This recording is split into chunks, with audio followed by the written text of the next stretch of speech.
그럼 이 시간에 우리 하나님 말씀 보도록 하겠습니다. 하나님 말씀은 욥기 36장에 있는 말씀이 되겠습니다. 구약 성경 796쪽 가량에 있고요. 오늘 봉독은 36장 1절부터 16절까지 말씀을 합독으로 봉독하겠습니다. 구약 성경 796쪽 욥기 36장 1절부터 16절까지 말씀을 합독하겠습니다. 엘리후가 시작.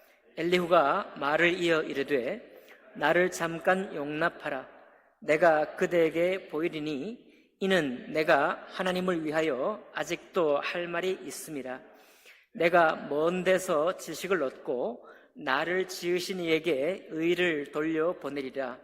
진실로 내 말은 거짓이 아니라 온전한 지식을 가진 이가 그대와 함께 있느니라. 하나님은 능하시나 아무도 멸시하지 아니하시며 그의 지혜가 무궁하사 악인을 살려두지 아니하시며 고난받는 자에게 공의를 베푸시며 그의 눈을 의인에게서 떼지 아니하시고 그를 왕들과 함께 왕좌에 앉히사 영원토록 존귀하게 하시며 혹시 그들이 족쇄에 매이거나 환난의 줄에 얽혔으면 그들의 소행과 악행과 자신들의 교만한 행위를 알게 하시고 그들의 귀를 열어 교훈을 듣게 하시며 명하여 죄악에서 돌이키게 하시나니 만일 그들이 순종하여 섬기면 형통한 날을 보내며 즐거운 해를 지낼 것이요 만일 그들이 순종하지 아니하면 칼에 망하며 지식 없이 죽을 것이니라. 마음이 경건하지 아니한 자들은 분노를 쌓으며 하나님이 속박할지라도 도움을 구하지 아니하나니 그들의 몸은 젊어서 죽으며 그들의 생명은 남창과 함께 있도다. 하나님은 곤고한 자를 그 곤고에서 구원하시며 학대당할 즈음에 그의 귀를 여시나니 그러므로 하나님이 그대를 환난에서 이끌어내사 좁지 않고 넉넉한 곳으로 옮기려 하셨은즉 무릇 그대의 상에는 기름진 것이 놓이리라. 아멘. 말씀과 예배를 위해 기도하겠습니다. 하나님 아버지, 오늘도 욥기 36장에서 하신 말씀을 통해서 욥을 생각하고 하나님의 말씀을 그 뜻을 귀 기울이며 주님께서 우리에게 말씀 주시는 그 은혜의 말씀, 그 기쁨의 말씀을 우리가 받을 수 있도록 축복해 주옵소서. 잠깐 사고로 인해서 하나님 이제 치료가 필요한 우리 부친을 기억해 주시고 하나님 그 마음과 또 치료되는 그 환부에 주님 손을 얹어 주셔서 깨끗함과 주님 앞에 유쾌함이 있는 신앙이 될 수 있도록 도와 주옵소서.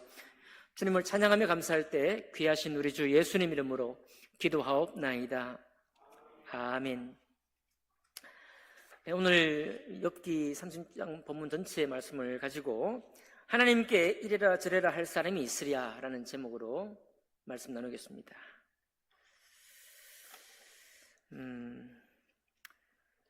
Fly to the Mood라는 블로그를 운영하는 사람의 블로그 제목입니다. 자기 블로그의 제목인데 이 사람이 자기 블로그에 이런 말을 썼어요.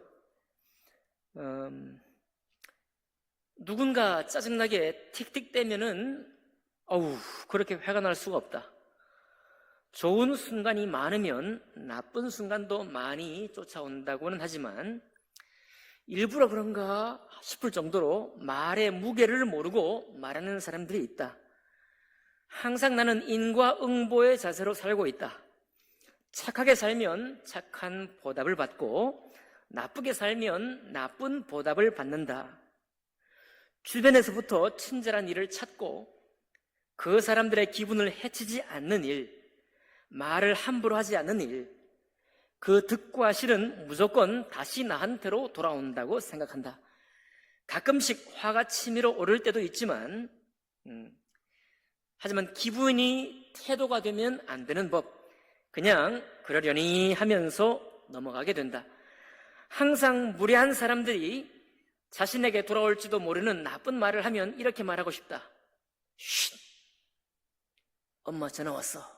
이렇게 이런 외국 노래 제목을 가지고 이제 마지막 마무리를 한 블로그 제목입니다. 읽어보니까 세상에서 사는 많은 착한 사람들, 순전한 사람들이 이런 세계관을 가지고 살아가는 것 같아요. 우리는 농사를 가끔 이렇게 곁다리를 지어보니까 다 알고 있죠. 콩 심은 데 콩 나고 팥 심은 데 팥 납니다. 성경 말씀이 우리에게 항상 주시는 말씀도 그런 거죠. 심는 대로 거두기 마련이고, 그래서 우리가 세상에 내가 원하는 것을 심으면 원하는 대로 그곳에서 능력이 발휘가 되고 능력이 또 개발이 되고 보상을 얻는 것이죠. 하나님의 말씀을 심으면 그 말씀이 우리에게 안겨주는 축복을 우리가 얻게 되는 것입니다. 그래서 신앙생활하는 우리가 세상에 많은 삶을 살면서도 믿음 안에 살고자 하면서 첫 번째로 우리가 믿음이 들어가면서 하고 싶어하는 일은 뭐냐면, 내가 세상 것도 심지만은 하나님과 하나님 말씀을 내가 심어야 되겠다, 그런 생각을 하게 되잖아요. 그래서 말씀을 읽기도 하고 암송도 하고 예배를 드리는데, 이 모든 것들이 다 하나님의 복을 심는 것이라고 우리가 믿기 때문에 그런 것을 하지 않습니까? 그렇죠? 다 심는 대로 거두는 것입니다. 이거는 우리의 모든 상식선에서 진리에 가까운 것이죠. 그러니까 세상 사람들도 안다는 겁니다. 내가 좋은 것을 심어야 나에게 좋은 것이 온다는 것을 알고 있어요. 다만 세상 사람들이 모르는 것은 하나님의 말씀을 심는 것이 좋은 것인가 안 좋은 것인가를 모를 뿐이죠. 그러나 좋은 행실, 선한 행실이 무엇인가는 대충 알고 있기 때문에 내가 말을 한마디 해도 갑자기 이제 욱해가지고 통제 안 되는 말이 탁 나갈 때도 있지만은, 그러나 정상적인 환경에서는 들을 수 있는 대로 선한 말을 하려고 하고 또 좋은 행동을 하려고 하는 것입니다. 그거 다 자기를 위한 것이죠. 자기의 안녕과 자기의 장래와 자기의 현재적인 복을 위해서도 그런 것이 옳다. 원수는 외나무다리를 만나잖아요. 반드시 우리가 잘못한 것은, 내가 실수한 것은 어떻게 돌아서 나에게 돌아오기 마련이니까요. 이와 같은 세상의 기본적인 상식적인 도덕이 오늘 여러분과 제가 이제 신앙생활을 하면서도 우리 신앙 가운데서도 상식적인 어떤 신앙 세계가 있습니다. 우리가 이제 충분히 신앙에 수고를 하고 어떻게 하는 것이 믿음으로 잘 사는 것인가를 생각하면서 신앙생활을 하다 보면은 오늘 엘리후가 그리고 욥의 세 친구들이 우리에게 권면했던 그런 정말 그 전통적인 정통신앙이라고 했을 때 우리가 신앙생활을 하면서 어떤 것을 추구해야 하는가, 이런 것들을 우리가 알 수 있어요. 오늘 엘리후도 참 어디 내놔도 콩 심은 데 콩 나고 팥 심은 데 팥 나는 것 같은 말처럼 하나님 말씀 앞에서 우리가 신앙생활을 할 때 어떻게 하는 것이 올바른가에 대해서 정말 지당하신 말씀을 우리에게 주고 있습니다. 어떤 말씀이 있는지 잠깐 보겠습니다. 자, 오늘 잠깐 읽었던 말씀에 보니까요, 5절에 보니까 하나님은 능하시나 아무도 멸시하지 아니하시며 라고 말했는데, 이 멸시한다는 말은 조금 이제 번역이 조금 이제 서투니까요.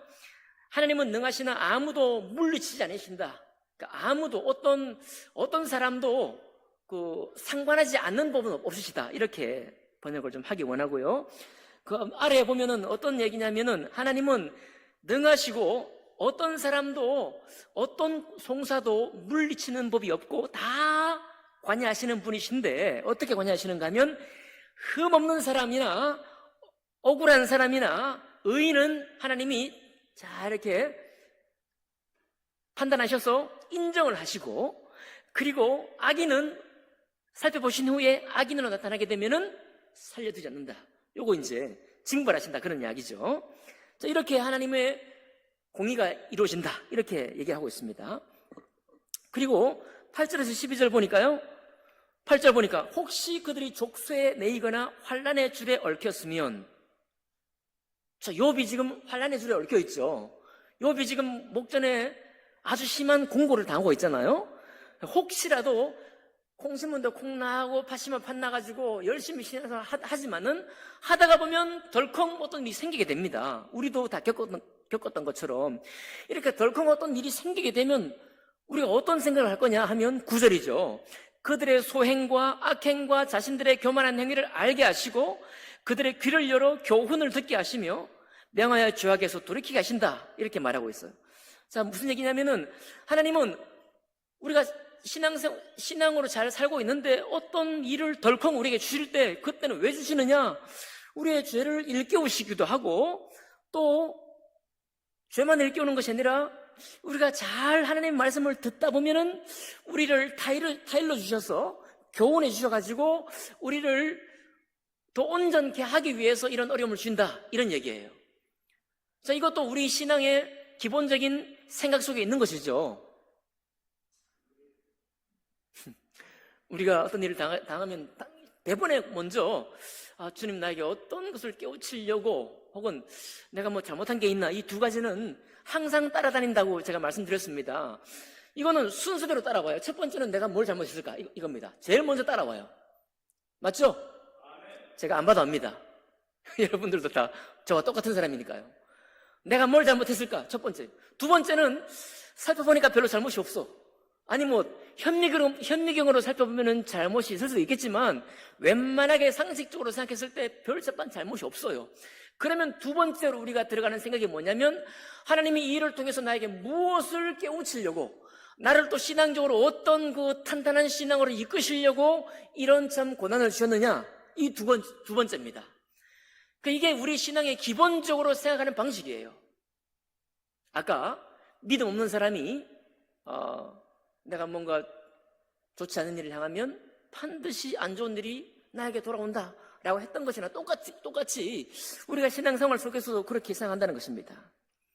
그리고 세 번째 엘리후가 무슨 얘기를 하는가 하면, 자, 이렇게 우리가 덜컹 어떤 일이 생겼을 때 그때 마지막으로 하는 게 뭐냐 하면, 반응이 중요하다. 반응이 우리가 어떻게 반응하느냐가 중요하다. 만약에 하나님이 이렇게 뭐 고난을 주시고 징계를 주셨을 때 거기에 대해서 막 분노를 한다든지, 하나님을 막 따져 들고 나한테 이럴 수 있냐고 막 그렇게 분을 내면은 안 된다 이거예요. 그렇게 되면 구원 얻을 수 없고, 오히려 그 징계를 잘 받아서, 그러니까 분노로 따지고 치받고 하는 것은 악인이 하는 일이고, 그렇게 하지 않고 오히려 하나님 앞에 기도로 부르짖고, 하나님 나에게 어떤 일을 위해서 이런 어려움을 주셨습니까? 언제 또 이 일이 끝납니까? 라고 간구하고 부르짖을 때, 그때 하나님은 너희를 구원해 줄 것이다, 이렇게 이제 말해요. 그 13절에 나와 있습니다. 12절 13절에 만일 그들이 순종하지 아니하면 칼에 망하며 지식 없이 죽을 것이니라. 마음이 경건하지 아니한 자들은 분노를 쌓으며, 그러니까 분노를 쌓지 말라 이 말이고요. 하나님이 속박할지라도 도움을 구하지 않는다, 악인들은. 그러나 의인들은 하나님이 속박해요. 우리 주변의 환경을 통해서 우리를 꼼짝 못하도록 꽉 붙들어 맬 때, 그때 믿음의 사람들은 어떻게 하느냐 하면 주님의 도움을 구해야 되겠죠. 그렇죠? 자, 이 세 가지예요. 이게 엘리후가 지금 하는 권면이 너무 지당하시고, 그리고 문제가 없어요. 그런데 문제가 있어요. 자, 이제 여러분, 우리가 이제 신앙생활을 지금까지 하면서 앞으로도 계속 할 터인데, 아까 말씀드렸던 것, 이 세 가지.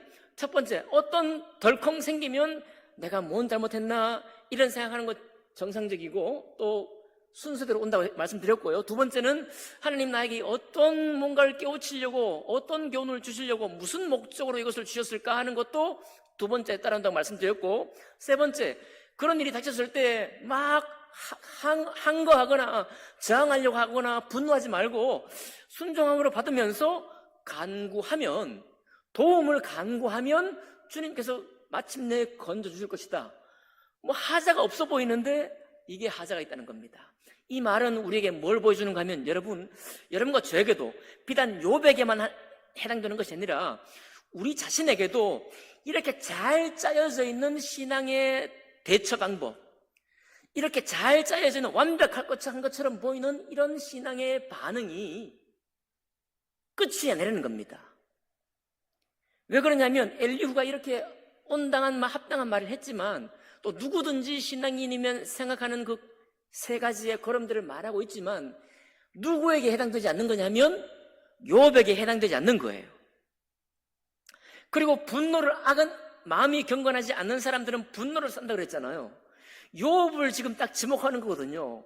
욥이 하나님 앞에, 아니 하나님께서는 인생을 주목하셔서 긍휼을 베푸신다고 해놓고서 내 인생을 내가 정말 주님 앞에 그렇게 온전히 살고 주님을 사랑했건만 주님 나를 우겨 싸가지고 화살을 쏘고 나를 사방에서 우겨 싸갖고 꼼짝하지 못하게 나를 그냥 막 두들겨 패고 있지 않습니까? 라고 막 따져 묻거든요. 나한테 왜 이러시냐고 막 따져 묻는 거예요, 욥이. 그렇게 하니까 엘리후가 하는 말이에요. 야, 그거 악인이 하는 얘기야. 너 신앙이 있다고 하면서 어떻게 그럴 수 있어? 라고 하면서 욥이 지혜가 마치 없는 것처럼 이렇게 말을 하는 것입니다. 이 욥기 전체를 통해서는요, 욥이 하나님을 사랑했다는 말은 안 나와요. 어디에도. 그러니까 욥에 관해 설명할 때 욥은 온전하고 정직하여, 마음이 온전하고 정직하여 하나님을 경외하며 악에서 떠난 자라, 이렇게만 나오지 하나님을 사랑했다는 말은 안 나와요.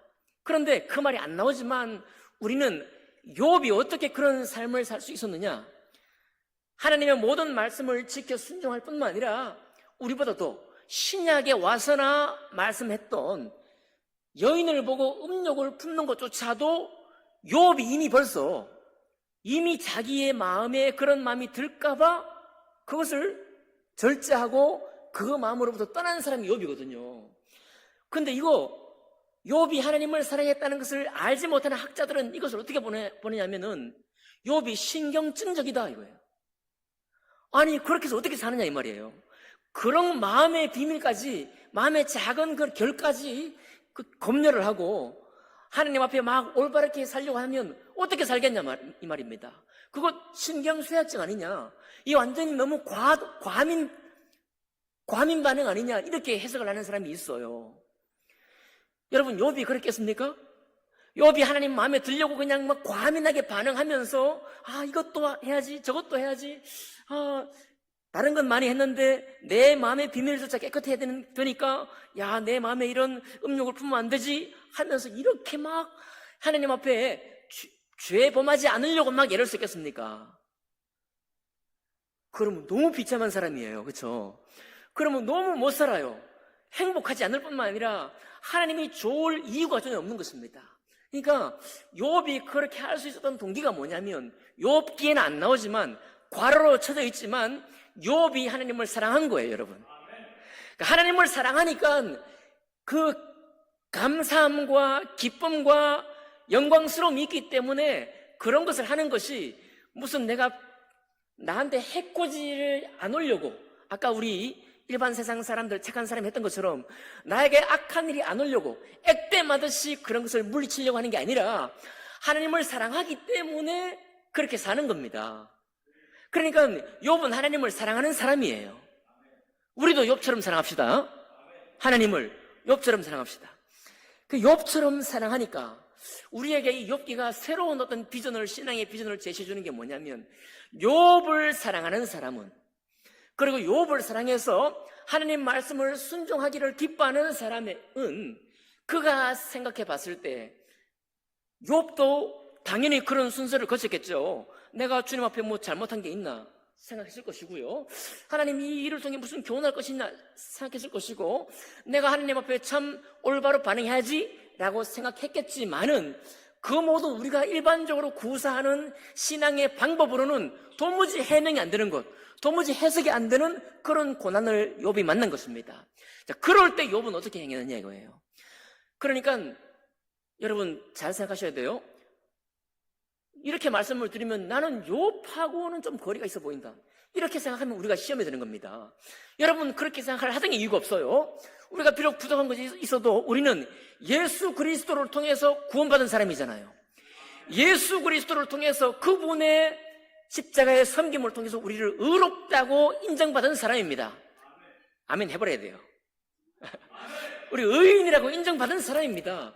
우리가 의인인 거예요. 그러니까 의인된 우리로서 주님 앞에 어떤 일을 겪게 될 때, 정말 재앙 같은 일을 만나게 될 때 우리가 어떤 일을 할 수 있을까? 앞에 있는 세 가지 일을 할 수 있지만 마지막 엘리후가 금지했던 일을 할 수 있습니다. 엘리후가 금했던 일을 할 수 있어요. 그게 뭐냐면 하나님 앞에 분노하는 거예요.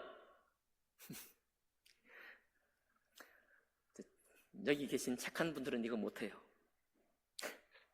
너무 착해가지고 못합니다. 감히 하나님 앞에 어떻게 분노하냐 이게. 그런데 제가 지난주에 말씀드렸죠. 우리 정말 그 에스프레소 창사 특집 드라마 그 막내 시부모를 모셨던 막내 며느리가 막 틱틱거리고 그리고 막 어디 괜히 어디 막 이상한 데다가 막 힘든 거를 이렇게 해놓으면은 입술에 복록이 있다 하고 참고 그냥 그 속에 속이 썩어 문드러지는 게 아니고 툭 털어내는 거예요. 털어내. 막 따서 묻고 아버지한테 가서 막 뭐라고 그러고 내가 어제도 얘기하지 않았냐고 막 따서 묻고 막 해대는 겁니다. 그러면 지나가던 사람은 저 며느리 좀 보세요. 저거 참을라. 이렇게 한마디 하고 갈지 모르겠죠. 그러나 제가 그 통해 너무 은혜를 받아요. 사실 욥기를 이해할 수 있는 제가 지금 어디에 둘러봐도 욥을 이해할 수 있는 유일한 창구가 그 모습이고요. 우리 주님께서 신약에 말씀하고 있잖아요. 보이지 않는 하나님을 섬기지만은 보이는 사람을 섬기지 못하면서 어떻게 보이지 않는 하나님을 섬기느냐라고 말했던 거 기억나십니까? 하나님 말씀에. 그러니까 우리 한국에 하나님을 섬긴다라고 할 때 가장 비근한, 가장 근접한 비유가 내 아버지 아닌 다른 이의 아버지를 섬기는, 우리나라의 문화로 따지면 시아버지를 섬기는 그것 가장 근접해 있는 아마 유일한 예라고 저는 생각을 하고 있어요. 이것보다 더 욥기를 잘 이해하게 만들 수 있는 그런 예화는 없다, 그런 생각이 드는 겁니다. 자, 그렇게 보면 우리가 이해가 조금 되기 시작해요. 예? 여러분도 좀 이해가 되기 시작하지 않습니까? 좀 이해가 되기 시작해요. 이거는 이 마음에 올라오는 것을 도무지 그냥 몇 번의 한숨으로 물리치기에는 어려운 거예요. 내가 몇 번에 참고 넘기는 것만으로는 한계가 있는 것입니다. 도저히 떠넘길 수 없는 어떤 것이 올라옵니다. 예. 그걸 막 악독이라고 할 수도 있죠. 어떤 내 마음에 정직한 어떤 그런 분노라고 할 수도 있습니다. 뭐라고 할지 모르겠지만 그런 것이 올라올 때 욥은요, 그게 올라왔을 때 주님 앞에 바로 토해냈습니다. 구원해달라, 건져달라 그 말이 아니라 쉽게 말하면 나한테 왜 이러시냐고 막 해댔어요. 그리고 그것도 시편에 있는 정말 너무나 아름다운 하나님의 돌보심, 하나님의 긍휼과 자비가 풍성하시다는 그 말을 다 끌어와서 우리에게 축복이 되는 모든 말들을 끌어와서 그 말을 인용하면서까지 주님 나에게 이렇게 하시겠다고 약속했잖아요. 다윗을 통해서 이렇게 하시겠다고 분명히 약속했잖아요. 근데 왜 거꾸로 하십니까? 왜 전부 다 거꾸로 나에게 말씀하십니까? 왜 나에게는 이렇게 해대십니까? 라고 토해낸 거예요. 그걸 보고 이 정직하고 정상적인, 그러니까 전통적인 신앙의 체계에 갇혀 있었던 엘리후하고 욥의 세 친구는 욥을 악인으로 몰아간 거예요. 욥을 악인으로 몰아간 것입니다. 결국 나중에 하나님은 뭐라고 했다고 말씀드렸죠? 욥을 잘했다. 욥이 한 말을 분노조차도 어떻게 평가했다고요? 옳았다. 네가 옳았다. 네가 한 말이 그것도 말입니다. 여러분 잘 기억하세요. 행동이 아니에요. 욥이 나에게 대해서 한 말이 옳았다고 한 거예요. 그러니까 그 말은 당연히 우리 마음속에 있는 말이잖아요. 마음에 있는 말이 행동으로도 나오고 말로 나오는 것인데 나에게 한 말이 옳았다라고 주님 평가하셔요. 이 도대체 우리의 상식적인 신앙의 세계로는 심작하기 어려운 그런 하나님의 답변이에요. 말을 잘했다니요. 그 거친 말인데, 그 하나님을 향해서 분노를 내뱉은 말인데 그 말을 하나님에 대해서 옳다고 했다는 겁니다. 하나님께서. 그리고 결국에는 하나님이 다 말씀하지 않으시고 계시다가 나중에 나타나셔요. 나타나셔서 욥을 타이르지만 욥의 한 말에 대해서 옳다고 하실 뿐만 아니라 욥은 너무 큰 위로를 받았는데 하나님을 사랑했는데 그 하나님이 자기의 분노 어린 그 말에 대해서 옳다고 하실 뿐만 아니라 자기에게 찾아오셨다는 사실이에요. 당신을 욥에게 계시하셨습니다. 나타나셨다는, 자기에게 찾아오셨다는 그 사실로 욥이 큰 위로를 받아요. 그리고 결국은 이 욥기의 책을 어떤 욥이라는 사람의 탄식 이렇게 정하지 아니하고 욥기라는 이름으로 우리에게 알려지는 것입니다. 욥기, 욥의 신앙을 본받을 수 있도록 우리에게 권면하고 있는 겁니다. 20절, 21절 보니까요, 보니까 또 엘리후가 21절 보니까 특별히 삼가 악으로 치우치지 말라. 그대가 환난보다 이것을 택하였느니라. 욥이 지금 자기의 그 억울함과 그 열심으로 산 신앙에 대해서도 하나님이 정말 온당하게 대접해주지 않는 것처럼 보였을 때 그때 막 말을 쏟아냈는데 그걸 보고 엘리후는, 그리고 세 친구는 악이다. 그건 하나님 앞에 할 수 있는 일이 아니다. 하나님은 전능하신 분이시고 모든 것을 아시는 분이시고 하나님의 지혜로서 우리 다 말했잖아요. 죄 있으면 죄에 대해서 심판하실 것이고 죄 없어도 교훈하실 것이고, 그리고 그 두 가지 아니었어도 네가 정말 입을 꽉 다물고 참고 견디면서 인내하면서 주님의 도우심을 구하면 도와줄 것인데 네가 우리에게 분노의 말을 쏟아내면 되느냐? 그게 바로 악이다. 욥아, 너 악으로 치우치지 말라라고 얘기를 하고 있는 것입니다.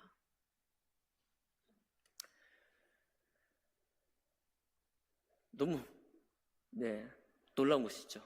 어떻게 이런 신앙을 배울 수 있을까 생각이 될 만큼, 어떻게 이런 신앙을 정말 우리가 앞으로 구사할 수 있을까 사는 생각이 들 정도로 좀 당혹스럽기까지도 한 것입니다. 여러분, 그래서 욥기는요, 우리가 만나고 있는, 우리가 신앙생활 하면서 이 말씀 저 말씀을 통해서 받을 수 있는 교훈보다 한 수 다음에 있어요. 그래서 아마도 오늘 여기 모이신 우리 성포 성서 침략의 우리 성도님들께는 이거 정말 배우기 힘들 거예요. 저도 이거 정말 참 배우기 쉽지 않습니다. 우리 목사님들 중에는 박영선 목사님이라고 있어요. 아시죠? 아시는 분 계실 거예요. 이분 벌써 이제 7선, 8선이 다 됐는데도 불구하고 이분의 메시지가 굉장히 현대적입니다. 젊은 사람들도 고개가 끄덕끄덕 하는 사람들의 메시지거든요. 근데 왜 그러냐? 본인 스스로가 이렇게 말합니다. 자기는 성질이 못됐대요. 성격이 못됐대, 원래. 그래가지고 웬만하게 착한 사람들은 그냥 내가 잘못했지 하고 뭐 이렇게 무마해가면서 살아가는데, 이 목사님은 자기 스스로 자기는 못된 사람이라 하나님 말씀이 이해가 안 되면 왜 이해가 안 되는지 따져 물었다는 거예요. 막 이렇게 착하려고 애를 쓴 게 아니라 나를 좀 설명해 달라고. 하나님은 못된 나도, 이 성질 있는 나도 하나님은 사랑하시는 분이시잖아요. 그 성깔 있는 나도 사랑하시는 하나님, 나에게 설명해 달라고 막 이런 식으로 말씀을 보니까 특별히 이분이 하신 욥기가 많이 은혜가 된다고 사람들이 많이 얘기를 해요.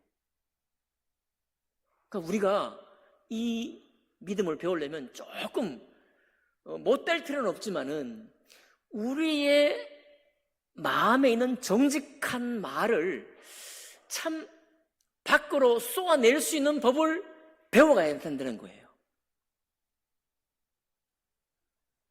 참아서 문드러지는 것이 아니고 이걸 밖으로 꺼내는 법을 배워야 한다는 것입니다. 그래서 내 마음에 정직한 것이면 그 정직한 마음이 있을 때 그것을 자꾸만 주님 앞에서, 때로는 이해받을 만한 사람이면 사람 앞에서도 꺼낼 수 있어야 한다는 것입니다. 하나님을 향해서도. 그 정도의 신앙을 우리에게 요청하고 있습니다. 물론 욥처럼 하나님을 사랑하는 마음이 있어서 내가 평소에도 하나님 말씀을 귀히 여기고 정말 하나님 말씀대로 살기를 소망해야 되겠죠. 그렇죠? 주님 앞에 내가 더 온전한 삶을 살기를 원하는 가운데에서, 그러나 우리도 꼭 욥만큼 아니어도 자신 있게 이렇게 할 수 있는 일은 뭐냐면 아까 뭐라고 말씀드렸어요? 우리의 행위가 아니어도 우리 예수님께서 우리를 이미 옳다, 네가 옳다라고 우리를 인정하셨기 때문에, 우리를 사랑하시기 때문에 사랑받은 우리가 사랑하는 아빠에게 하듯이 그렇게 쏘아낼 수 있다는 겁니다. 오히려 그렇게 할 때 어떻게 보면 우리가 자꾸만 상식적인 신앙을 자꾸 반복하는데 그렇게 해서는 해결이 안 되는 부분이 있어요. 예? 그렇게 해서는 해명이 안 되는 답답한 마음이 있습니다. 그 답답한 마음을 향해서 우리가 그렇게 주님 앞에서 토설하면 주님께서 우리에게 새로운 응답을 주실 수 있다는 겁니다. 아마도 우리가 깨닫지 못했던, 우리가 제쳐놓았던 하나님의 숨겨놓은 말씀, 내가 중요하게 여기지 않았던 그 말씀으로 깨우칠 수도 있어요. 그렇죠? 내가 반복적으로 나의 신앙의 상식으로만 자꾸만 다람쥐 쳇바퀴 돌아가시 도는 것이 아니라 주님이 그 무궁한 지혜로서 여기 계시하신 이 풍성하신 말씀 가운데에서 나의 살 길을, 나에게 정말 답답한 마음을 해결해주는 그런 말씀을 깨닫게 하실 수도 있다는 것입니다. 그러니까 약간 신앙이 다이내믹해지는 거예요. 그래서 착한 신앙만 올바른 게 아닙니다. 결코. 성질 있는 신앙도 올바른 거예요. 그렇게 해서 정직할 수 있다면, 정말 정직한 내 마음을 주님 앞에 토설하고 표현할 수만 있다면 또 다른 차원의 믿음의 인도를 받을 수 있다라고 오늘 36장을 통해서도 주님께서 우리에게 말씀해 주고 있는 것입니다. 말씀 맺겠습니다. 여러분, 착한 거를, 어차피 착하신데 착한 거를 너무 주장하지 마시고, 여러분과 저에게는 조금은 못한 거 있지 않습니까? 어디 잊어버리셨습니까? 한번 꺼내보셔갖고 못된 거 조금 이렇게 그런 것들을 찾아가지고 주님 앞에 정직함을 위해서 한번 우리가 적용해보는 그런 신앙을 한번 시작해보면 어떨까, 그런 생각이 들어서 이 말씀 들었습니다. 기도하겠습니다.